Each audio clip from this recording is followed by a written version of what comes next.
Greetings, dual language teachers. I hope you've enjoyed the time so far today with our department leaders and teacher leaders. My name is Tara Sowles, and I'm the proud director of multilingual programs here in Garland ISD. I understand that for many people, when we talk about the C word, change, our stress levels might begin to rise. We might even have some mini freak out moments, but just remember, you are amazing, smart, and highly qualified, and you are not alone. My hope is that many of you have noticed a difference in the services provided by the Department of Multilingual Programs. My last 2 years in this role have allowed me to build an awesome team that is on a mission to provide the most comprehensive support possible to each and every school here in Garland ISD. Chapter 89, the law for EBs in Texas, changed quite a bit at the beginning of this school year. But the great part is the changes are based on current research that has been conducted with larger groups of EB students than ever before. I'm certain the adjustments we are making are going to have a positive impact on our emergent bilingual students who are participating in dual language. Remember, none of these changes will take place for 5 to 8 months, and the majority won't be official until next school year. Just ask yourself, how often does a school district give people a 5-month heads up? You have time to learn, attend training, practice, try it out, make mistakes, try it out again, all before any expectations go into effect. There are so many talented dual language teachers in our district. I've seen you out there facilitating the bridge in order for students to make cross-linguistic connections.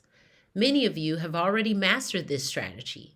And with such a diverse group of teachers from many different backgrounds, we want to ensure you have #permission to evolve to use all the various cross-linguistic connection strategies available to help students master both English and Spanish, or English and Vietnamese. This is why we are replacing the bridge with cross-linguistic connections to include other ways for students to heighten their metalinguistic awareness, including some of my favorites such as El Dictado, Preview, View, Review, and the language experience approach. Another adjustment we are making is to the language of the day versus language of instruction. There has been a lot of confusion around the purpose of these two constructs. Although there is no research that proves this system leads to better student outcomes, there is research about the careful balance between the language of power and the partner language. Replacing the language of the day sign with language objectives will lead to more clarity and purpose. To quote one of my favorite dual language experts, Dr. Jose Medina, language objectives are the linguistic equity part of the lesson planning process and will ensure our EB students master the content through language. The language of instruction is part of a district's language allocation plan and defines the percentage of language of instruction for each content area and grade level. In my humble opinion, if you're still wondering what language to use in the hallway or playground or cafeteria, I would recommend the language students would not automatically be exposed to due to their primary environment. Ask yourself, which language, written or spoken, is naturally used more often in the community? Then use the other language during social interaction times. On the next slide, we will share a draft of the new language allocation plan, which will go into effect next school year, beginning with grades K2. The biggest things to notice are the implementation timeline. This is not happening all at once, and that all subjects will now be taught in 2 languages. I emphasize the word draft because we want to hear from the most important person. That's you. The end user is the most important voice in this process, so please be open and honest when we ask for your input.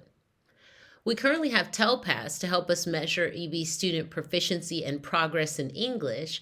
However, there is no statewide test available for both Spanish and Vietnamese. The purpose of monitoring students' progress in Spanish and Vietnamese is primarily for reporting purposes, and I will present a summary to the GISD school board at the beginning of next school year.